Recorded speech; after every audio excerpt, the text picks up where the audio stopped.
Hello everyone, कैसे हैं सभी। आई होप सभी बहुत अच्छे होंगे। तो आज हम डिस्कस करेंगे इस वीडियो में क्लास सिक्स्थ मैथमेटिक्स का जो वो चैप्टर नंबर 5। चैप्टर नंबर 5 है अंडरस्टैंडिंग एलिमेंट्री शेप्स। इस चैप्टर में बहुत सारी एक्सरसाइजेज हैं, मुझे लगता है 8-9 जो वो इसमें एक्सरसाइजेज हैं। तो बहुत सारे बच्चों की प्रॉब्लम थी कि स्कूलों में जो वो इस चैप्टर को जो वो स्किप किया है, या तो बीच बीच में से इम्पोर्टेंट एक्सरसाइजेज ही करवाई है, या बीच में से एक्सरसाइजेज के इम्पोर्टेंट क्वेश्चन ही करवाए हैं। पूरा चैप्टर जो वो अच्छे से नहीं समझ आया है। तो बहुत सारे मुझे मैसेज भी आए थे, तो मैंने सोचा क्यों ना हम लोग जो वो एक वीडियो में जो वो इस पूरे चैप्टर का जो वो एक बार रिकैप करें, इस चैप्टर को दोहराएं कि इसमें क्या क्या है। एक बार इस चैप्टर में जितनी भी एक्सरसाइज है इन सब का जो वो रिवीजन करें, क्या क्या जो वो इस चैप्टर में इंपॉर्टेंट चीज़ें हैं वो जो वो हम लोग डिस्कस करें एक बार। हो सकता है वीडियो जो वो थोड़ा सा लंबा हो जाए, क्योंकि ये चैप्टर ही अपने आप में एक तो इम्पॉर्टेंट चैप्टर है, क्योंकि इसमें शेप्स के बारे में है, एंगल्स के बारे में आपको पढ़ना पड़ेगा, बहुत कुछ जो वो इसमें आपको समझना है, ताकि आपका एक बेस जो वो बन जाए आगे वाली क्लासेस के लिए।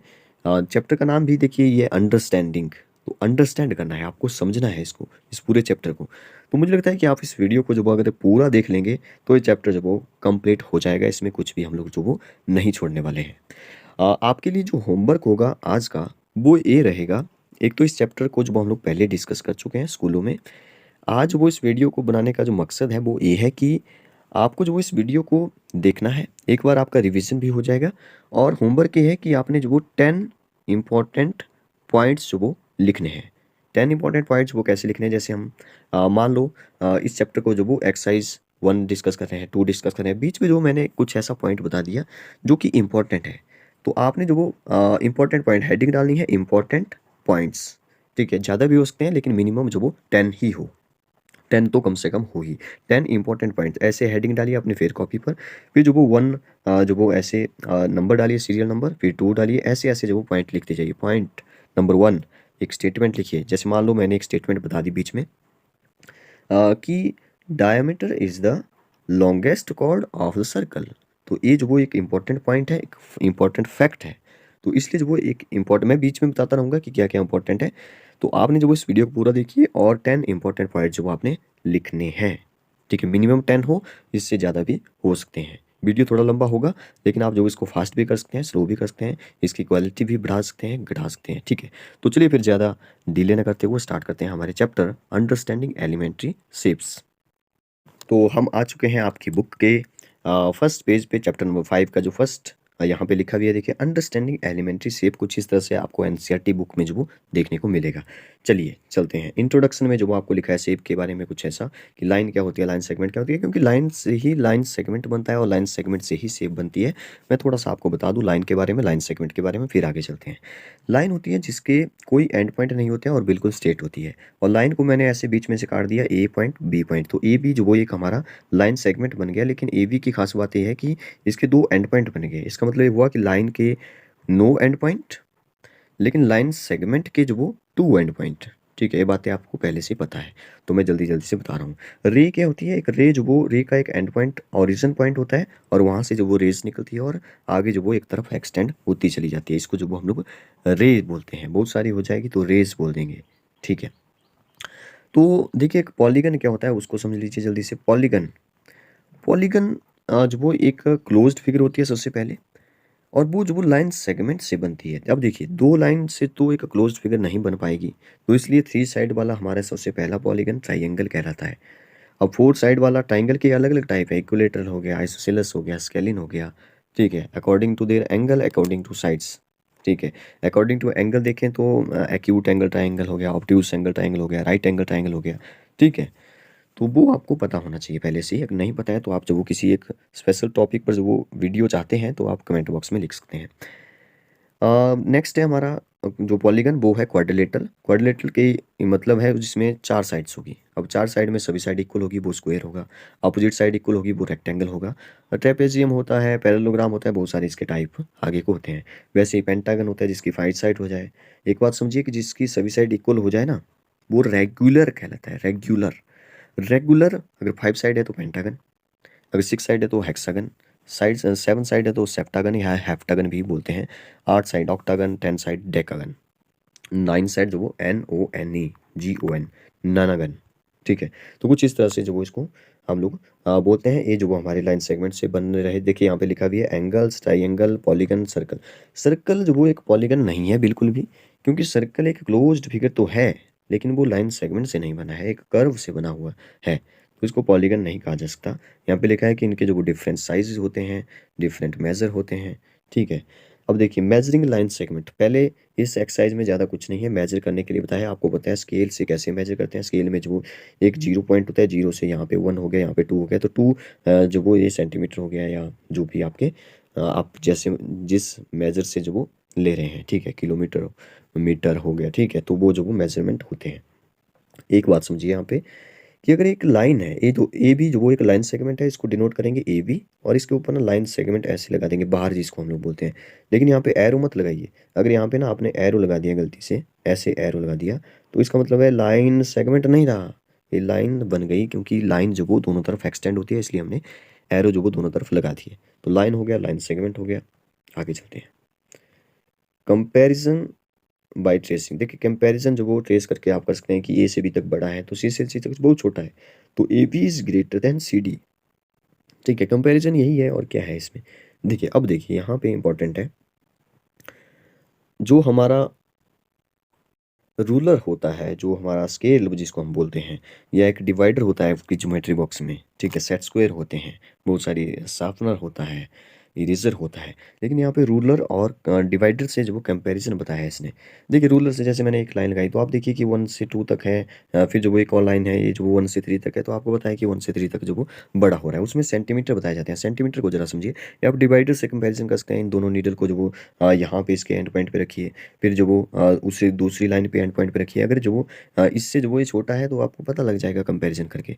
एक बात यहाँ पे समझिए इंपॉर्टेंट, यहाँ पे ना ये जो आपका स्केल है, मैं थोड़ा जूम कर लेता हूँ इसको। ये देखिए यहाँ पे ना 0 से 1 तक, 0 to 1 तक जो वो बीच में आपको 10 डिवीजन जो वो देखने को मिल रहे हैं, तो ये जो वो सेंटीमीटर बता रहा है, 1 सेंटीमीटर, 2 सेंटीमीटर, ऐसे आगे तक जो वो यहाँ पे 9 सेंटीमीटर लिखा हुआ है, देखिए।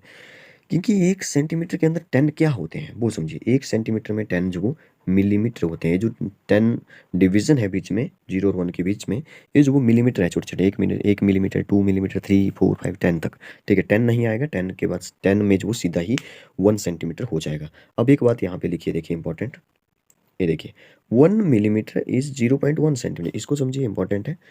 ये बोल रहा है कि 1 मिलीमीटर क्या 0.1 सेंटीमीटर हो सकता है, यस। क्यों? क्योंकि जो 1 मिलीमीटर होता है ना, वो जब वो 10 डिवीजन है, तो 10th पार्ट होता है वो, 1 millimetre is the 10th part of 1 centimetre. तो क्या मैं 1/10 ऑफ सेंटीमीटर, सेंटीमीटर भी आ गया ना, तो 0.1 लिख सकता हूँ यहाँ पे, 0.1 सेंटीमीटर, तो यस लिख सकता हूँ। वैसे 2 millimetre is 0.2 millimetre and so on, ऐसे इसने बोला है, ठीक है। वैसे ही आप जो किलोमीटर से मीटर का निकाल सकते हैं, ठीक है। आगे चलते हैं, क्योंकि हमारा चैप्टर काफ़ी बड़ा है, इसलिए ज़्यादा डिटेल में भी नहीं जाएंगे, इंपॉर्टेंट इंपॉर्टेंट ही डिस्कस करेंगे। देखिए 5.1 में ज़्यादा कुछ है नहीं, इसने बोला है कि disadvantage in comparison line segment by mere observation, ठीक है। अब देखिए इसमें ज़्यादा कुछ है नहीं, ये सिंपल सा बात कर रहा है कि क्या डिसएडवांटेजेस होंगे जब आप मेयर ऑब्जर्वेशन करेंगे। जैसे मैंने जो वो एक लाइन सेगमेंट ए बी है, ठीक है, यहाँ पे जो लाइन सेगमेंट सी डी है। अब क्या आप देख करके बता सकते हैं कौन सा लाइन सेगमेंट बड़ा है, ठीक है, एक ऑब्जर्व करना है आपने। तो मुझे तो लग रहा है कि सी डी जो वो एक बड़ा है ए बी से, ठीक है, मैंने अपना ऑब्जर्वेशन दे दिया, ऑब्जर्व किया और मैंने बताया, ठीक है। अभी हो रहा है कि क्या गलती हो सकती है, डिसएडवांटेज क्या है। देखिए डिसएडवांटेज ये है कि जब आप मेजर नहीं करेंगे स्केल से या डिवाइडर से, तो गलती हो सकती है, तो यही इसका डिसएडवांटेज है। नेक्स्ट इससे बोला वेक्टर क्या है, use divider and ruler while measuring the length of line segment. देखिए डिवाइडर से करेंगे तो बिल्कुल एग्जैक्ट जो वो बताएगा कि बड़ा या छोटा है, लेकिन जो हमारा रूलर है वो बताएगा कि कितना बड़ा या छोटा है, डिवाइडर नहीं बताएगा, ठीक है। तो कुछ इस तरह से इसमें है नहीं कुछ। तो आगे चलते हैं फिर, राइट एंड स्ट्रेट एंगल की यहाँ पे बात करें। एंगल के बारे में मैं पहले बता दूं कि एंगल जो वो यहाँ पे एक वर्टिकल लाइन, एक हॉरिजॉन्टल लाइन, तो बीच में 90 डिग्री का एंगल बनता है, और 90 डिग्री को राइट एंगल ट्राइंगल बोलते हैं। क्लॉकवाइज और एंटी क्लॉकवाइज समझिए, वेरी इंपॉर्टेंट है। जब आप ना क्लॉक कैसे चलती है, 12 से 1 2 3, 1 2 3 ऐसे, ठीक है, 3 1 2, ठीक है, ऐसे चलती है ना क्लॉक। तो क्लॉक जो वो ऐसे चलेगी, इसको जब क्लॉकवाइज आप घूम रहे हैं तो इसको बोलेंगे क्लॉकवाइज। जब आप इसके अपोजिट डायरेक्शन में चलेंगे तो उसको एंटी क्लॉकवाइज बोल देंगे, सिंपल सी ये बात। जब आप ऐसे चलेंगे तो एंटी क्लॉकवाइज हो गया। ठीक है, ये बात तो आपको पता है। जैसे मैं जो 12 से पीछे 11 की तरफ आ गया, 12 से 11 की तरफ आया, तो ये एंटी क्लॉकवाइज कराएगा। ठीक है, ये भी आपको पता है। हाँ, ईस्ट वेस्ट नॉर्थ डायरेक्शन भी देख लो, ये हमारी ईस्ट होती है, ये हमारी वेस्ट डायरेक्शन होती है, ऊपर की साइड नॉर्थ, जो वर्टिकल लाइन है ऊपर वाली साइड नॉर्थ, और नीचे जो वो साउथ होता है। ठीक है, राइट साइड की तरफ ईस्ट, लेफ्ट साइड की तरफ वेस्ट, आपके सिर की तरफ नॉर्थ, टांगों की तरफ साउथ हो गया। ठीक है, ये बातें आपको पता होनी चाहिए, क्योंकि नेक्स्ट क्लॉकवाइज एंटी क्लॉकवाइज वो ये पूछेगा। यहाँ पे एक स्ट्रेट एंगल है, स्ट्रेट एंगल जो वो हमारा 180 डिग्री होता है। स्ट्रेट एंगल इसी को बोलते हैं, क्योंकि इस एंगल में वो स्ट्रेट लाइन बन जाती है, इसलिए स्ट्रेट एंगल ये होता है। ठीक है, आगे चलते हैं। कंप्लीट एंगल क्या होता है? कंप्लीट एंगल वो एंगल होता है जब पूरा एक सर्कल बन जाता है। जैसे यहाँ पे आप देख रहे हैं, जैसे यहाँ से चला मैं 12 से चला, क्लॉकवाइज चला और फिर से 12 तक पहुँच गया, तो एक कंप्लीट रेवोल्यूशन हो गया। एक रेवोल्यूशन को ही कंप्लीट एंगल कहते हैं। कंप्लीट एंगल को आप फुल एंगल भी बोल सकते हैं। नेक्स्ट चलते हैं। नेक्स्ट हमारी आगे 5.2 एक्सरसाइज, जो कि वेरी वेरी इंपॉर्टेंट है। इस 5.2 एक्सरसाइज में जो आपको ये घुमाएगा, ठीक है, कैसे घुमाएगा वो आप एक्सरसाइज स्टार्ट करने से पहले ही देख लो, नहीं तो आप भी इसमें कन्फ्यूज़न आपको होगा। देखिए, ये बोलेगा कि आप 12 से 6 तक घूमिए क्लॉकवाइज। देखिए, क्लॉकवाइज चल रहे हैं ना हम लोग, तो क्या आप बता सकते हैं कि ये जो देखिए कंप्लीट घूमता 12 तक फिर से पहुंचता तो फुल रेवोल्यूशन होता। ये जो वो आधा ही घूमा तो इसलिए हाफ रेवोल्यूशन हुआ। हाफ रेवोल्यूशन में आप देख रहे हैं कि एक राइट एंगल यहाँ पे हुआ, दूसरा राइट एंगल यहाँ पे, तो 2 राइट एंगल जो वो इसलिए कंप्लीट किया। मैं फिर से बताता हूँ, ये जो पूरा रेवोल्यूशन होता है, ठीक है, अगर ऐसे चलें तो क्लॉकवाइज, अगर ऐसे उल्टा चलें तो एंटी क्लॉकवाइज होगा। ये समझना पड़ेगा आपको क्लॉकवाइज और एंटी क्लॉकवाइज क्या है। आप देख रहे होंगे कि 360 डिग्री होता है फुल रेवोल्यूशन, मतलब कि ये पूरा राउंड, ये पूरा सर्कल जो वो कितना डिग्री है? 360 डिग्री है। इसके अंदर ना यहाँ पे आपको एक वर्टिकल लाइन, एक हॉरिजॉन्टल लाइन, और इनके बीच में जो एंगल है वो 90 डिग्री। तो यहाँ पर भी राइट एंगल है, यहाँ पर भी राइट एंगल है, सभी 4 राइट एंगल है। तो जब ये हाफ रेवोल्यूशन कंप्लीट करेगा तो आप देख रहे हैं कि 2 राइट एंगल जो वो इसने कंप्लीट किए। अगर ये फुल रेवोल्यूशन कंप्लीट करता तो 4 राइट एंगल आ जाते। अगर ये 3/4 हुआ, यहाँ से यहाँ तक मैं कुछ और कलर लेता हूँ, ग्रीन देखिए, यहाँ से चला मैं ऐसे ऐसे और यहाँ तक चला। अब ये जो वो इतना जो इसने टर्न किया, ठीक है, ये जो वो 3/4 रेवोल्यूशन है। 3/4 क्यों बोल रहा हूँ मैं? क्योंकि 4 इक्वल पार्ट में से, 4 राइट एंगल में से 3 राइट एंगल इसने कंप्लीट कर दिए, इसलिए 4 में से 3, और 4 में से 3 को बोलते हैं 3 डिवाइडेड बाई 4, 3/4, 3/4, कुछ भी बोल दो चलेगा। तो 12 to 6, ठीक है, तो हाफ रेवोल्यूशन हुआ, 2 राइट एंगल हुए। वैसे ही फ्रॉम 6 to 9, तो देखिए यहाँ पे 6 है, यहाँ पे 9 है, तो एक रेवोल्यूशन हुआ। एक रेवोल्यूशन को, सॉरी, एक रेवोल्यूशन नहीं, 1/4 ऑफ रेवोल्यूशन हुआ, मतलब कि एक राइट एंगल हुआ। एक राइट एंगल जो वो 1/4 फोर्थ पार्ट होता है फुल रेवोल्यूशन का। तो एक राइट एंगल देखिए। और एक और बात यहाँ पे समझिए, जब भी आप जब वो ऐसे देखेंगे कि 12 से 1 तक जा रहा है, सॉरी 10 से 1 तक जा रहा है, तो बीच में देखिए कितने डिवीजन है? 1 डिवीजन, 2 डिवीजन, 3 डिवीजन।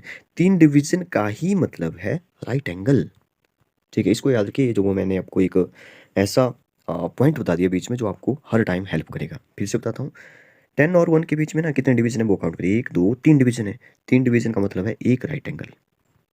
ठीक है, अब आपको मैं एक बात बताता हूँ। जैसे मान लो 1 से मैं 4 तक गया, तो 2, 3, 4, तो इसका मतलब राइट एंगल बनेगा। ठीक है, राइट एंगल बनेगा। वैसे जब मैं 6 से 7, 8, 9, 6 से 9 तक गया, तो राइट एंगल बनेगा। ठीक है, 3 डिवीजन आप चेक करिए। 3 डिवीजन का जो वो एक राइट एंगल होगा, तो 3 राइट एंगल का मतलब है 3 3 जा 9 डिवीजन जो वो वहाँ पे होंगे। ठीक है, 3/4 का मतलब है कि 4 में से 3 रेवोल्यूशन कंप्लीट किया इसने। ये देखिए, यहाँ से ऐसे ऐसे और यहाँ तक गया, तो 4 रेवोल्यूशन कंप्लीट किया। ध्यान रखिए, अगर ये क्लॉकवाइज बोलता है तो ऐसे चलेगा, अगर ये एंटी क्लॉकवाइज बोलता तो यहाँ पे एक ही राइट एंगल होता। ठीक है, तो ये बातें आपने सीखी। अब आते हैं अपनी एक्सरसाइज पे। तो एक्सरसाइज में इसने यही यही बोला है कि क्लॉकवाइज चलिए, और hour hand turn through when it goes from.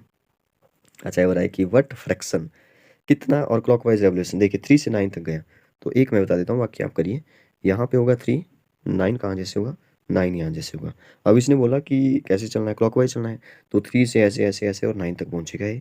तो ये जो वो क्लॉकवाइज मैंने घुमाया, ये जो वो हाफ रेवोल्यूशन हुआ, और हमारे 2 राइट एंगल हुए। तो आप लिखिए हाफ रेवोल्यूशन 1/2, क्योंकि इसने बोला है कि आप जो वो फ्रैक्शन में लिखिए, तो हाफ रेवोल्यूशन लिखिए और 2 राइट एंगल आप साथ में चिपका दीजिए। तो कुछ इस तरह से आपने क्वेश्चन करने थे। Next, where will the hand of clock stop if it is. तो ये बोल रहा है कि हैंड ऑफ क्लॉक कहाँ पर स्टॉप होगी? 12 से स्टार्ट हुई, यहाँ पे है 12 स्टार्ट हुई, और क्लॉकवाइज चलना है हाफ रेवोल्यूशन। तो हाफ रेवोल्यूशन 12 के बिल्कुल अपोजिट 6 पे पहुंच जाएगी। ठीक है, तो 6 o'clock, एट 6 o'clock का इज द आंसर। वैसे आप घुमा दीजिए सबको। नेक्स्ट क्वेश्चन है, which direction will you face if you start facing. अच्छा, ये बड़ा अच्छा क्वेश्चन है। फेस किस साइड होगा? ईस्ट। ईस्ट होता है इस साइड, वेस्ट होता है इस साइड, नॉर्थ होता है ऊपर और नीचे होता है साउथ। अभी हो रहा है नॉर्थ से हाफ रेवोल्यूशन क्लॉकवाइज, ईस्ट से हाफ रेवोल्यूशन जो वो बिल्कुल अपोजिट हो जाएगा वेस्ट की तरफ, तो उसका फेस जो वो वेस्ट की तरफ हो जाएगा। ठीक है, बड़ा सिंपल सा क्वेश्चन है, इसने यही पूछा कि फेस किस साइड हो जाएगा, तो आप लिखिए वेस्ट, WST पश्चिम। Next, what part of revolution have you turn through if you stand facing. ठीक है, ईस्ट में है, यहाँ पे है ईस्ट इस साइड राइट साइड की तरफ, turn clockwise and face north.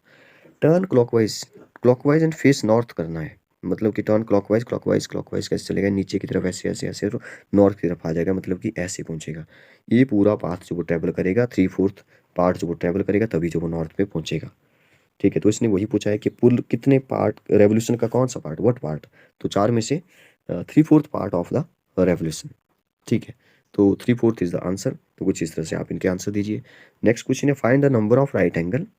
ये भी अच्छा क्वेश्चन है। 3 to 6, हाँ ए काम आएगा, जहाँ जो मैंने आपको एक ट्रिक बताया बीच में, 3 4 5 6 एक राइट एंगल होगा। ठीक है, क्योंकि 3 से 6 तक जा रहे हैं। ठीक है, आप इसको क्लॉक बना के भी देख सकते हैं, 3 इस साइड होता है 6 इस साइड होता है, तो एक राइट एंगल बन रहा है। ठीक है, तो ऐसे आप जो यहाँ पे काउंट करिए कितने राइट एंगल बन रहे हैं, क्या क्या इसमें हो रहा है। नेक्स्ट है, how many right angle do you make if you start facing. कितने right angle, south and turn clockwise west, ये है साउथ और क्लॉकवाइज चलना है तो इस साइड जाएगा, ईस्ट वेस्ट इसी साइड होगा, तो कितने राइट एंगल कवर किए, एक ही राइट एंगल हुआ। तो कुछ इस तरह से आप इसको करिए। Last, what will the hour hand of clock stop if it start. ये बोल रहा है कि what will the hour hand जो वो कहाँ पहुंच जाएगा, 6 से स्टार्ट करिए, ये है 6 and turn through one right angle, एक राइट एंगल टर्न करना है। अब इसने क्लॉक वाइज या ऐसा कुछ बोला नहीं है, फिर भी हम लोग ना इसको क्लॉकवाइज घुमाते हैं। ठीक है, तो क्लॉकवाइज घुमाया और एक राइट एंगल कंप्लीट किया, तो जो वो कहाँ पहुंच जाएगा, ये जो वो यहाँ पे 9 पर पहुंच जाएगा। अगर इसने एंटी क्लॉकवाइज बोला होता है तो 3 पर पहुंच जाता। वैसे फिलहाल मुझे लग रहा है कि यहाँ पे इसने दिया कुछ भी नहीं है, तो आप जो वो इसको क्लॉकवाइज ही घुमाना स्टार्ट करिए। ठीक है, आगे चलते हैं।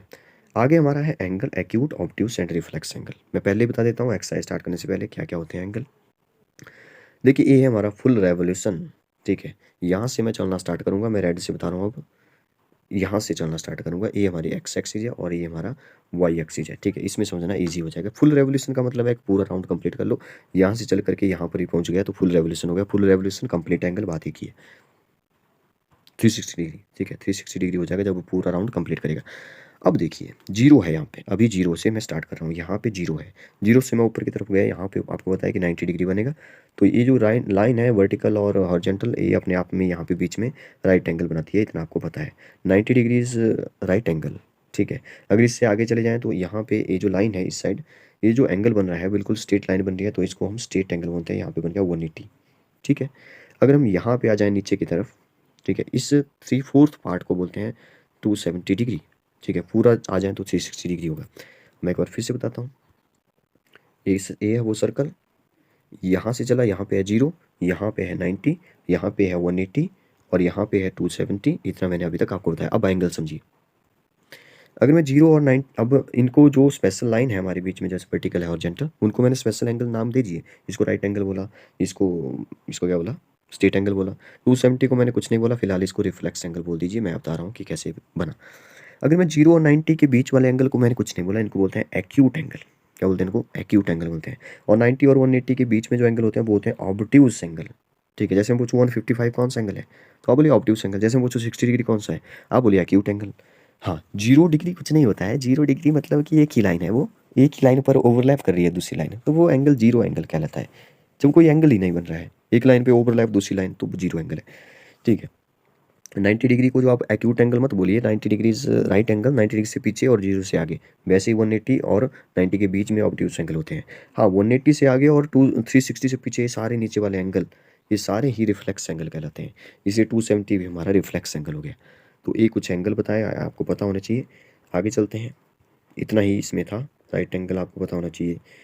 हाँ, एक बात मैं आपको पहले बता देता हूँ, इसको स्टार्ट करने से पहले, आपकी जो एंगल के अकॉर्डिंग, वैसे आगे आएगा ये, फिर भी पहले ही बता देता हूँ। जैसे एक ट्राइंगल होती है, ट्राइंगल में ना 3 एंगल होते हैं, ये है 3 एंगल। ठीक है, अब एंगल के अकॉर्डिंग अगर मैं आपको वो टाइप बताऊँ ट्राइंगल के, अगर ये तीनों ही एंगल एक्यूट एंगल होंगे, मतलब कि 90 से कम होंगे, तो वो कहलाती है एक्यूट एंगल ट्राइंगल।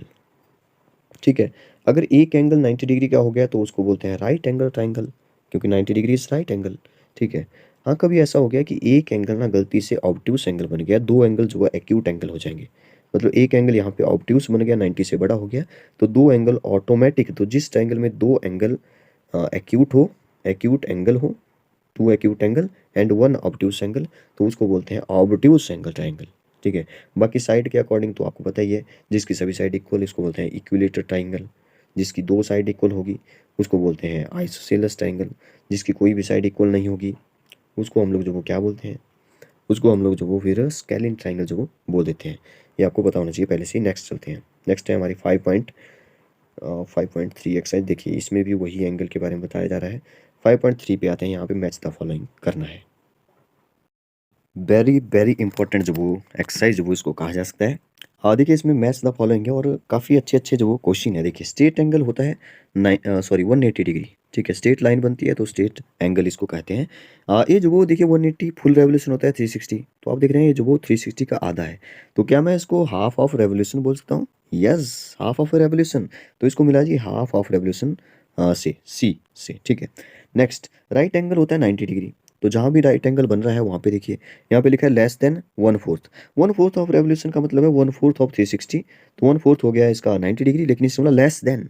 अभी लेस देन जैसे इसने बोला तो इसने बोल दिया 90 से छोटे। 90 से छोटे होते हैं एक्यूट एंगल, तो इसको जो वो एक्यूट एंगल से मिलाइए, यहाँ पे देखिए एक एक्यूट एंगल, ठीक है। स्ट्रेट एंगल हमने मिलाया था हाफ ऑफ रेवोल्यूशन से, इसके साथ राइट एंगल अभी नहीं मिला हमें। यस, 1/4 ऑफ रेवोल्यूशन होता है राइट एंगल, तो डी को इसके साथ मिला दीजिए।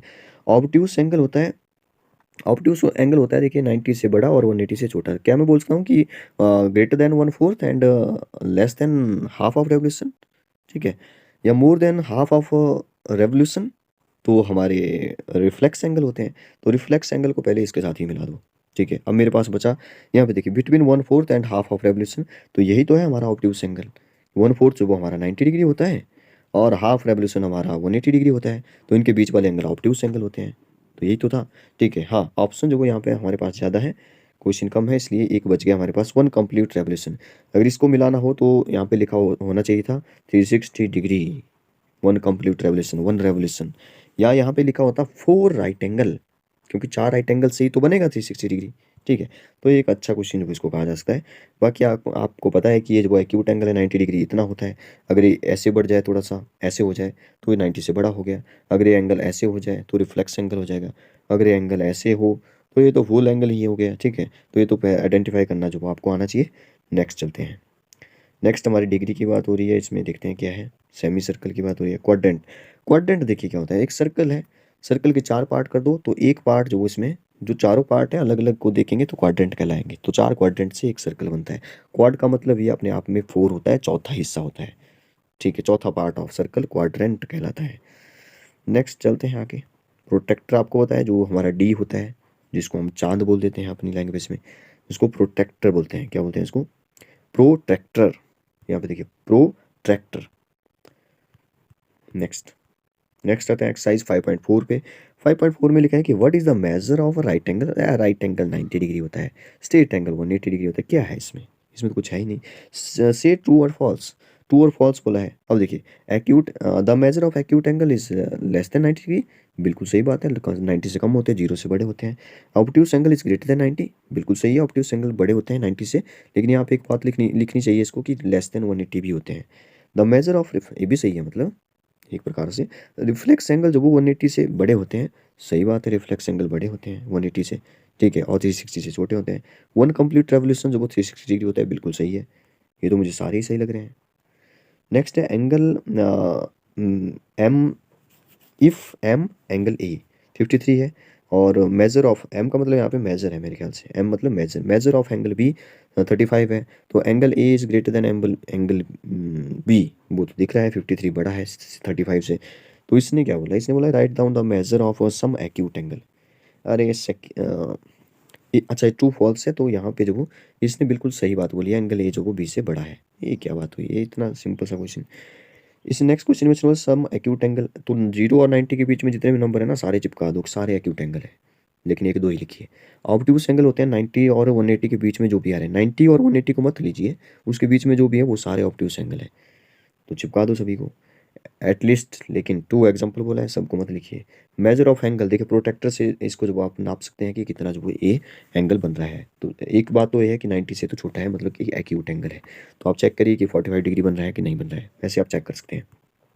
दिस एंगल इन 90 डिग्री, और 90 डिग्री को हम लोग सिंबल ऐसे करते हैं, ठीक है, ऐसे ऐसे और ऐसे करते हैं, यहाँ पे ना कर्व नहीं लगाते हैं, ऐसे होना चाहिए। तो इसका मतलब लिखा भी नहीं है, तो इसका मतलब यही है कि 90 डिग्री ही वो होगा। नेक्स्ट चलते हैं। नेक्स्ट है हमारा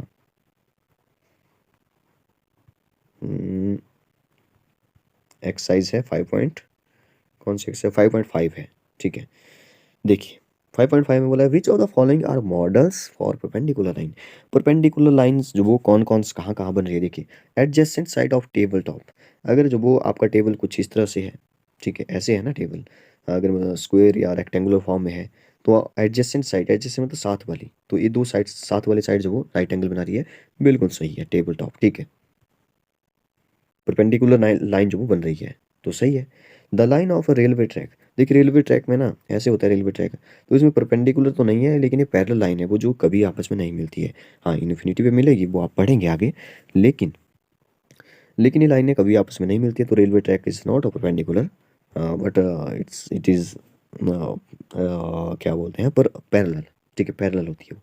the line segment forming the letter L, अरे एल में तो 90 डिग्री बन रहा है सीधा ही, ठीक है, तो राइट एंगल है। राइट एंगल का मतलब है परपेंडिकुलर लाइन है, मैं राइट एंगल बोल रहा हूँ, परपेंडिकुलर लाइन इसी का ही मतलब। देखिए right angle means perpendicular, perpendicular होता है जब एक लाइन वर्टिकल और एक लाइन हॉरिजॉन्टल हो, बीच में ऐसे मिल जाए तो उसी को परपेंडिकुलर बोलते हैं। जब ऊपर से नीचे की तरफ गिरे और बिल्कुल नीचे सरफेस पर ऐसे ऊपर से नीचे की तरफ, इसको नॉर्मल बोलते हैं। नॉर्मल कुछ नहीं है, आप अभी के लिए आप सीख लो कि नॉर्मल इज परपेंडिकुलर।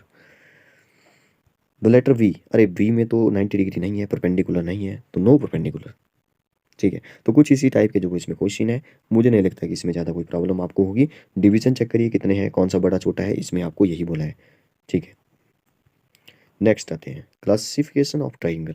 जो ट्राइंगल के बारे में मैंने आपको पहले बता दिया कि एंगल के अकॉर्डिंग कौन सी होती है। हाँ एक और बात यहाँ पे, ऑल एंगल इक्वल, तो वो जो वो होगी हमारी इक्विलेटर ट्राइंगल, सॉरी वो होगी हमारी सभी हाँ इक्विलेटर ट्राइंगल भी होगी, लेकिन सभी साइड इक्वल होगी, तो ही जो वो सभी एंगल इक्वल होंगे, और सभी एंगल जो वो कितने डिग्री के होंगे, 60 60 60 के होंगे।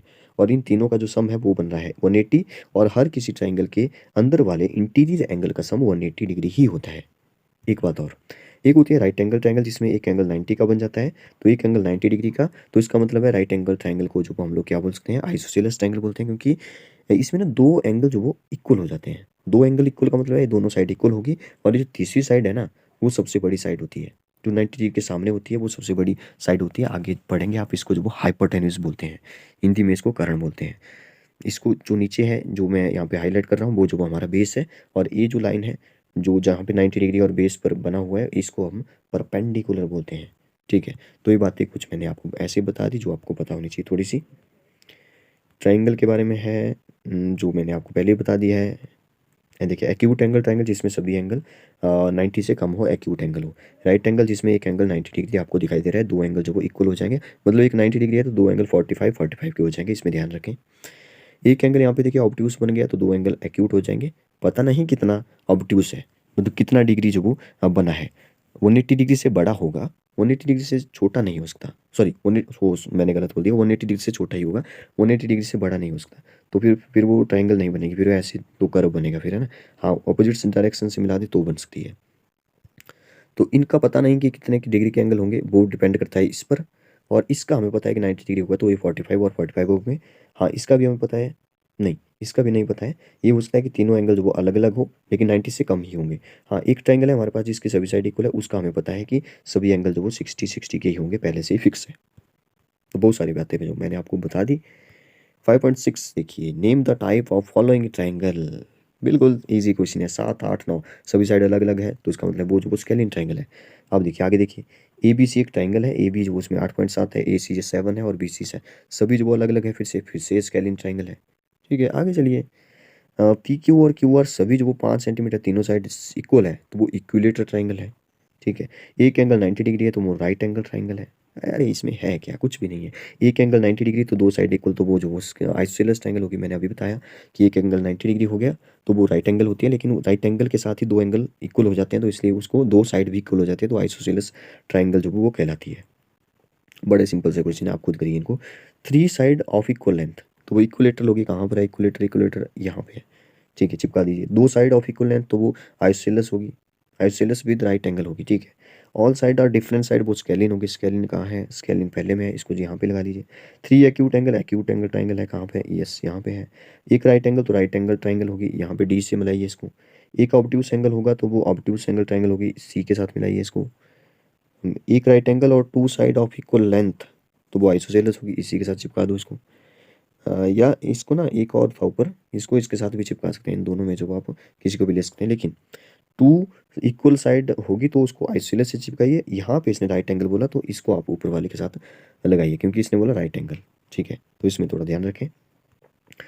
बाकी जो वो इसने बोला है, two different way if you may जज the nature of the angle of, देखिए इसमें आप देखिए कि कौन सी एंगल वो कैसी, कौन सी ट्रायंगल कैसी है, ठीक है, आप पहचान सकते हैं बड़े आराम से। नेक्स्ट चलते हैं, क्वाड्रिलेटरल आ रहा है। क्वाड्रिलेटरल का अपने आप में मतलब है जिसकी फोर साइड होगी। अब एक पॉलीगन ही है एक प्रकार का, जिसमें फोर साइड्स होती है। अगर इसकी सभी साइड इक्वल हो जाए तो वो स्क्वायर होता है, अपोजिट साइड ही इक्वल हो तो वो रेक्टेंगल होता है, दो अपोजिट साइड पैरेलल हो तो पैरेललोग्राम होता है, ठीक है। चलिए देखते हैं इसमें कैसे कैसे क्वेश्चन है। देखिए पैरेललोग्राम यहाँ पे बताया भी है इसने। रोम्बस क्या होता है, ये है रोम्बस। यहाँ पे रोम्बस की खास बात देखिए क्या है, इसमें ना सभी साइड इक्वल होती है। आप बोलेंगे सभी साइड इक्वल तो ये तो फिर स्क्वायर बन गया, नो, सभी साइड इक्वल लेकिन सारे एंगल 90 के नहीं होंगे, इसका ध्यान रखें। सारे एंगल 90 के भी होने चाहिए, तभी वो स्क्वायर बनेगा। देखिए यहाँ पे है पैरेललोग्राम, जिसकी सभी अपोजिट साइड जो वो पैरेलल होगी उसको बोलते हैं पैरेललोग्राम। रेक्टेंगल जिसकी अपोजिट साइड जो वो इक्वल होती है, ठीक है, वो रेक्टेंगल होता है। स्क्वायर जिसकी सभी साइड इक्वल होती है, सारे एंगल 90 के होते हैं। रोम्बस सभी साइड इक्वल बट एंगल जो वो नॉट इक्वल। ट्रेपेजियम क्या होता है, ये भी इंपॉर्टेंट है। ट्रेपेजियम की खास बात ये है कि वो कुछ इस तरह से आपको देखने को मिलता है। इसमें ना जो एक पेयर होता है, दो साइड का जो एक पेयर होता है, वही जो वो पैरेलल होता है, लेकिन साइड जो वो इक्वल नहीं होगी, इसका ध्यान रखें। और जो एक पेयर होता है, जो आपको ए लाइन दिखाई दे रही है, एक ए लाइन दिखाई दे रही है, ये जो आपस में इंटरसेक्ट करेगी, ठीक है, यहाँ पे देखिए इंटरसेक्ट कर रही है, तो इसी को ट्रेपेजियम बोलते हैं। आपको कुछ इस तरह से देखने को मिलता है।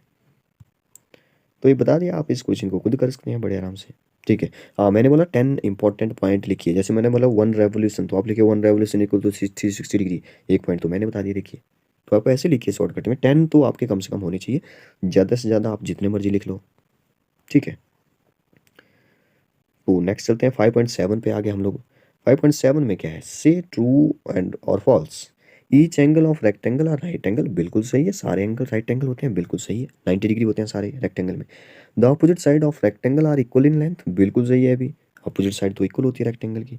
The diagonal of square are perpendicular to one another, हाँ ये देखिए, ये हमारा स्क्वायर, स्क्वायर के दो डायगोनल होते हैं, डायगोनल मतलब दो वर्टेक्स को आपस में मिला दो, तो क्या ये 90 डिग्री बन रहा है, परपेंडिकुलर है आपस में। देखिए फिर से देखिए, मैं एक परफेक्ट स्क्वायर बनाता हूँ, ये है हमारा, सभी साइड इक्वल आपको लग रही होगी, ऐसे ऐसे। तो देखिए ये जो बीच में ना ए वाली लाइन और यहाँ पे बिल्कुल नॉर्मल गिर रहा है, मतलब बिल्कुल सीधी गिर रही है, तो ये परपेंडिकुलर ही होता है, मतलब यहाँ पे 90 डिग्री ही बनता है, याद रखिए। तो ये बात भी सही है, 90 डिग्री बना है। All the side of rhombus are equal length, बिल्कुल सही है, भी सही है। All the side of parallelogram are equal length, देखिए पैरेललोग्राम की सभी साइड इक्वल होना जो वो पॉसिबल है, क्योंकि देखिए एक स्क्वायर की सभी साइड इक्वल होती है तो वो पैरेलल भी होती है, तो स्क्वायर को पैरेललोग्राम कहा जा सकता है। एक रेक्टेंगल को देखेंगे तो रेक्टेंगल की अपोजिट साइड इक्वल होती है, लेकिन वो पैरेललोग्राम भी है। लेकिन पैरेललोग्राम की डेफिनेशन सिर्फ इतनी सी है कि ये बोलता है कि इसकी ना अपोजिट साइड पैरेलल होगी, ठीक है, सभी साइड इक्वल नहीं होगी। देखिए अब देखिए, ए वाली पैरेलल और इक्वल होगी, क्योंकि ऐसे जा रही है, ऐसे जा रही है, पैरेलल है लेकिन इक्वल है। लेकिन ए वाली जब ए साइड और इसके इन दोनों को देखिए तो इक्वल तो है नहीं सभी, तो इसका मतलब है ऑल साइड नहीं हो सकती। हाँ, अपोजिट लिखा होता है तो इक्वल होती, ठीक है, तो ए वाला फॉल्स हो गया। Next, the opposite side of the trapezium are parallel, ये भी इसने गलत बोल दिया। ट्रेपेजियम होता है जिसका एक पेयर ही पैरेलल होता है, ठीक है, इसने बोला opposite side of trapezium, opposite side, अब इसके पैरेलल तो ए नहीं है, इसके अपोजिट वाली ए है, तो पैरेलल तो नहीं होगी ये, ठीक है। तो ये हमारे कुछ क्वेश्चन है। Give reason of the following, देखिए रीजन बोला इसने, क्या रीजन लिखे अब। A square can be thought of as a special triangle, ठीक है, square can be thought a special rectangle. Square को रेक्टेंगल हम लोग बोलते हैं, मैंने पहले बता दिया, क्योंकि स्क्वायर की डेफिनेशन है सभी साइड इक्वल। तो अगर सभी साइड इक्वल है तो अपोजिट भी इक्वल होगी, तो इसलिए स्क्वायर को रेक्टेंगल कहा जा सकता है, लेकिन सभी रेक्टेंगल को स्क्वायर नहीं कहा जा सकता, इसको आप ध्यान रखें। ठीक है, स्क्वायर इज आल्सो पैरेललोग्राम, मैंने पहले बता दिया स्क्वायर जो पैरेललोग्राम कहा जा सकता है इसको। आगे लिखा है स्क्वायर हो गया, रेक्टेंगल हो गया, पैरेललोग्राम आर ऑल क्वाड्रेटर, बिल्कुल सही है, सारे क्वाड्रेटर है, क्योंकि सभी की जो 4 साइड्स है। Square can be thought a special rhombus, बिल्कुल सही है, रोम्बस कह सकते हैं इसको, क्योंकि स्क्वायर की सभी साइड इक्वल होती है, रोम्बस की होती है, बस एंगल में डिफरेंस आता है। बिल्कुल। हाँ, एक और बच गया था शायद, rectangle can be thought as a special parallelogram, rectangle को पैरेललोग्राम कह सकते हैं हम लोग भी बड़े आराम से, क्योंकि रेक्टेंगल की ना अपोजिट साइड पैरेलल ही होती है, इक्वल भी होती है और पैरेलल भी होती है साथ में। तो हम पहुंच गए हैं, कौन सी एक्सरसाइज है, 5.7। अब 5.8 पे आ जाते हैं। 5.8 में देखिए ट्राइंगल है, क्वाड्रिलेटरल है, पेंटागन है, हेक्सागन, जो मैंने आपको पहले बता दिया, हेक्सागन हो गया, ऑक्टागन हो गया, सेप्टागन इसने छोड़ दिया मेरे ख्याल से, नहीं, हाँ सेप्टागन इसने छोड़ दिया। सेप्टागन मतलब, सेप्टागन को ना ऑक्टागन भी बोलते हैं, CPT, सेप्टा या ऑक्टा भी बोलते हैं इसको, ऑक्टागन लगा दिए, गन का मतलब ये अपने आप में साइड्स होता है, सेप्टा मतलब 7, गन मतलब साइड्स। ठीक है, तो 5.8 में क्या है, examine whether of the following are polygon. Polygon पहले तो एक क्लोज्ड फिगर होती है, तो ए तो क्लोज नहीं है, पॉलीगन नहीं है, ए पॉलीगन है, ए भी पॉलीगन नहीं है, क्योंकि इस सर्कल को पॉलीगन नहीं कहा सकता, क्योंकि ये गन से नहीं बना है, गन मतलब साइड से नहीं बना है, साइड मतलब लाइन सेगमेंट से नहीं बना है, कर्व से बना है, ए भी नहीं है, ए भी नहीं है, ए वाला क्या है, एक कर्व है, बाकी दो लाइन सेगमेंट है, बट नॉट पॉलीगन नहीं कहा जा सकता, तो इसमें एक ही पॉलीगन है जो बीच में इसने बी पार्ट में घुसा रखा है। नेक्स्ट, नेम ईच पॉलीगन, इन पॉलीगन के नाम बताइए। देखिए 1 2 3 4, 4 साइड है, तो ये इक्वल, सॉरी क्वाड्रिलेटरल है, लेकिन क्वाड्रिलेटरल है, अगर सभी साइड इक्वल होती है तो उसको जो वो रेगुलर बोल देते हैं। ये जो वो हमारा राइट एंगल ट्राइंगल है, तो ट्राइंगल है, राइट एंगल ट्राइंगल, इसको लिखिए, ये क्या है, 1 2 3 4 5, ये पेंटागन है हमारा, उल्टा चिपका दिया इसने, सीधा रखेंगे तो ये ऐसे दिखेगा फिर। ठीक है, इसको रेगुलर पेंटागन बोलते हैं, रेगुलर पेंटागन ऐसे दिखता है। और ए हमारा कितनी साइड है, काउंट करिए, 1 2 3 4 5 6, ज़्यादा तो नहीं काउंट कर दी मैंने, फिर से देखते हैं, 1 2 3 4 5 6 7 8, ऑक्टागन है, लेकिन ये रेगुलर नहीं लग रहा है, देखिए ये वाली साइड और थोड़ी सी बड़ी लग रही है इससे। ठीक है, तो रेगुलर नहीं बोला जा सकता इसको, ऑक्टागन तो है, तो इसने नेम ही बोला है तो ऑक्टागन। इसने बोला ने make 2 more example of each of this, 2 और एग्जाम्पल दीजिए, आप दीजिए एग्जाम्पल फिर। हाँ, इसने बोला रेगुलर हेक्सागन, देखिए मैं बताता हूँ रेगुलर हेक्सागन की शेप कैसी होती है, ऐसे ऐसे ऐसे ऐसे और ऐसे, ये है रेगुलर हेक्सागन, जब सभी साइड जो वो इक्वल होगी तभी जो वो इसको रेगुलर कहा जाएगा। ठीक है, रेगुलर ऑक्टागन वैसे इसने बोला है। ठीक है, यहाँ पे आगे diagonal of line segment 2 vertices, diagonal वो होते हैं जब दो, जैसे ये जो मान लो रेक्टेंगल है, रेक्टेंगल की दो डायगोनल हो सकते हैं, लेकिन अगर मैं जैसे पेंटागन बना दूँ, ऐसे ऐसे, ए है पेंटागन, इसमें कितने डायगोनल हो सकते हैं, 1 2 3 4 5,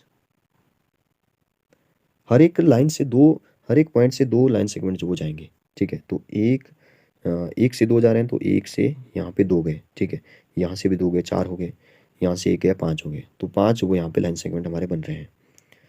आगे आगे 3D शेप, तो 3D शेप को भी कर लेते हैं, ये मेरी ख्याल से लास्ट ही एक्सरसाइज है, जल्दी करते हैं इसको। 3 डायमेंशनल शेप, 3D का मतलब क्या होता है वो समझिए, 3D का मतलब है 3 चीज़ें आ जाएगी, 3 डायमेंशन आ जाएंगे। पहले 2D में 2 ही डायमेंशन है, या तो लेंथ थी, मतलब लेंथ ब्रेड्थ 2 ही चीज़ें थी। अब ना किसी एक ऐसी चीज़ की बात करेंगे जो 3D में जो वो काउंट होगी, मतलब उसकी तीसरी डायमेंशन आ जाएगी, मतलब उसमें ना 3 चीज़ें हो जाएंगी, लेंथ भी आएगी, ब्रेड्थ भी आएगी, या तो उसमें हाइट आ जाएगी, या तो उसमें डेप्थ आ जाएगी, या तो गहराई होगी, या तो मोटाई होगी। ठीक है, कुछ भी हो सकता है। देखिए जैसे इसको देखिए, कोन है, ice cream is in form of the cone. अब कोन को जब आप बोलेंगे कि यहाँ पे एक सर्कल है, तो इसकी लेंथ ब्रेड्थ तो नहीं बोलते हैं यहाँ पे, इस सर्कल में जो वो रेडियस होता है। ठीक है, और इसकी जो वो बीच वाली ये जो वो हाइट होती है, तो इसकी हाइट आ गई, मैंने बोला हाइट आ जाएगी, 3 डायमेंशन आ जाएंगे, सीधा सा मतलब ये है। बॉल जो वो एक स्फीयर के जैसे होता है, स्फीयर को बोलते हैं जब अंदर से वो फिल होता है। ठीक है, तभी इसको स्फीयर बोलेंगे। सिलेंडर की शेप, जैसे आपके घर में सिलेंडर है, लेकिन वो जो ऊपर वाला पार्ट को आप हटा दीजिए, ये वाला पार्ट हटा दीजिए, तो ये सिलेंडर जो वो आपको कुछ इस तरह से दिखेगा। सिलेंडर की खास बात यह है कि 2 सर्कल होते हैं, और दोनों सर्कल जो वो ऊपर और नीचे वाले सेम सर्कल होते हैं। सेम सर्कल इसलिए बोल रहा हूँ क्योंकि अगर ये सेम नहीं होंगे तो कुछ इस तरह से दिखेगा और कुछ इस तरह से दिखेगा, तो इसको सिलेंडर नहीं बोलते, इसको फिर फ्रस्टम बोलते हैं। क्या बोलते हैं, फ्रस्टम बोलते हैं। ये हमारा क्यूब है, क्यूब मतलब कि डाइस के जैसे है। ये हमारा क्यूबॉइड है, जो कि एक ज्योमेट्री बॉक्स होता है आपका, जी उसी टाइप का। ये जो शेप ऑफ पिरामिड के जैसे है। ठीक है, तो 3D शेप में देखते हैं क्या क्या है यहाँ पे। हाँ, एक इंपॉर्टेंट पॉइंट, इसमें फेसिस जो वो 6 होते हैं, क्यूब हो चाहे क्यूबॉइड हो, फेसिस जो वो 6 ही होते हैं, ठीक है। वर्टेक्स कितने होते हैं? वर्टेक्स देखिए जहाँ पे 2 लाइनें मिल रही हैं तो 4 ऊपर हैं 4 नीचे हैं, 8 वर्टेक्स हो गए। एजेस होते हैं जो लाइन सेगमेंट आपको दिखाई दे रहे हैं, तो एजेस जो वो 4 ऊपर हैं 4 नीचे हैं, लेकिन 4 जो वो साइड में भी आपको दिखाई दे रही है, तो 4 3 12 हो गया एजेस। देखिए ये जो 3 चीज़ें लिखी हैं इसको याद रखिए, इंपॉर्टेंट है, पेपर में आ सकता है। फेसिस जो वो 6 होते हैं, वर्टिसेस जो वो 8 होते हैं, एजेस 12 होते हैं, चाहे वो क्यूब हो चाहे वो क्यूबॉइड हो, ठीक है। क्यूब बनता है स्क्वायर से और क्यूबॉइड बनता है हमारा रेक्टेंगल से, इसका ध्यान रखिए। मतलब ये हुआ कि क्यूब के जो सभी फेसिस होंगे वो स्क्वायर होंगे, रेक्टेंगल के जो अपोजिट फेसिस होते हैं ना वो इक्वल होते हैं। लेकिन रेक्टेंगल की खास, सॉरी रेक्टेंगल नहीं, क्यूबॉइड की खास बात ये है कि इसके सभी फेसिस वो इक्वल नहीं होंगे। सभी फेसिस इक्वल हो गए तो वो तो फिर क्यूब बोला जाएगा उसको, ठीक है। तो ये मैंने बता दिया। प्रिज्म को आप यहाँ पे देखिए। चलिए आगे चलते हैं हमारी एक्सरसाइज पर। ये मैंने आपको बता दिया, कॉर्नर वही होते हैं जो हमारे, ये हमारी एक्सरसाइज आ गई, लास्ट एक्सरसाइज है मेरे ख्याल से। कोन कौन सा है? कोन ये है। स्फीयर कौन सा है? स्फीयर ए है नीचे। सिलेंडर कौन सा है? सिलेंडर यहाँ पे नीचे है, लेकिन मैं यहाँ पे बना देता हूँ, सिलेंडर ए है। क्यूबॉइड कौन सा है? क्यूबॉइड मैं यहाँ पे फिर से बनाता हूँ, क्यूबॉइड इसको बोलते हैं जो रेक्टेंगल से बना हुआ होता है, अपोजिट फेसिस इक्वल होते हैं, ठीक है। पिरामिड कौन सा है? पिरामिड आपको यहाँ पे ऊपर देख सकते हैं, पिरामिड ऊपर है, ठीक है। अच्छा यहाँ पे ना जो बुक है, बुक की मोटाई है तो इसका मतलब है क्यूबॉइड के फॉर्म में है, या ज्योमेट्री बॉक्स है आपका कुछ इस तरह से, तो वो भी एक क्यूबॉइड के फॉर्म में है क्योंकि इसकी मोटाई भी होती है ना। Next, what shape is instrument box? Instrument box का मतलब है, आपकी ज्योमेट्री बॉक्स ले लेते हैं इसको, तो ज्योमेट्री बॉक्स आपका क्यूबॉइड के फॉर्म का होता है, तो ये क्यूबॉइड है। अब ब्रिक, ब्रिक जो वो एक ईंट होती है, ईंट जो वो एक क्यूबॉइड के फॉर्म की ही होती है ना, तो वो भी क्यूबॉइड ही हुआ। मैच बॉक्स, ये जो मैच बॉक्स होता है ना ये भी क्यूबॉइड की फॉर्म का ही होता है, तो ये भी क्यूबॉइड है।